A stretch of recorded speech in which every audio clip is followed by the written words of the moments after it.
BNP এবং আওয়ামী লীগের যারা লোকজন আছে তারা ময়লার বাক্সের চাঁদাবাজি, কারণ বাজারের মাস্তানি, তারপরে শেষে ওই অ্যাসোসিয়েশনের কে সভাপতি হবে, তারপরে এই একটা পুলিশ মানে সে ট্রান্সফার করলে কয় লাখ টাকা পাওয়া যাবে, এই সমস্ত দালালি ফালালিতেই তারা কিন্তু পুরো জীবন যৌবন শেষ করে দিয়ে কারো চুল গেছে, কারো পিঠ গেছে, কারো কত কিছু নষ্ট হয়ে গেছে এই পরবর্তী 14 মাস 15 মাসে দেখেছেন যে 7-8 হাজার নেতাকর্মীকে তারা বহিষ্কার করেছে।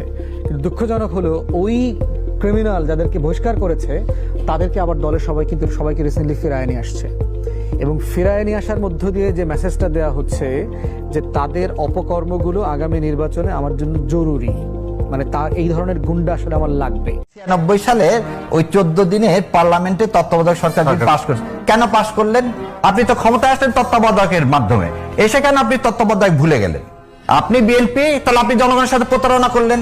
যখন সবাই মিলে আবার আন্দোলন সংগ্রাম শুরু হলো তখন কিন্তু আপনি বাধ্য হলেন কি করতে? তত্ত্বাবধায়ক সরকার ব্যবস্থা কি করতে? মেনে নিতে। যদিও সেটিকেও আপনি উদারতার জায়গা, আমি উদারতার জায়গা, কারণ আমি এই কন্ট্রোভার্সি গুলোতে যেতে চাইনি, কিন্তু আমার ভাই আমাকে জোর করে নিয়ে যাবে। তুমি 2001 সালে জামাত ইসলামী সমর্থন নিয়ে তাদেরকে মন্ত্রিত্ব দিয়ে তুমি সরকার গঠন করলা কেন? অতএব আজকে আপনি জামাতকে কেন ভয় পাচ্ছেন? আমরা 24-কে দ্বিতীয় স্বাধীনতা বলি, সেদিন তো আমরা স্বাধীনতা পাইনি।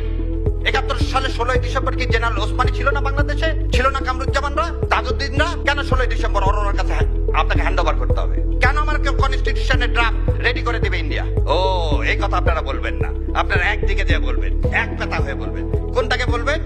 জুলাই সনদ যখন মানুষ তার নতুন সূর্য দেখার স্বপ্ন শুরু করছে তখন আপনি একটা ন্যারেটিভ তৈরি করবেন, এই জাগ গেল জাগ গেল জাগ গেল।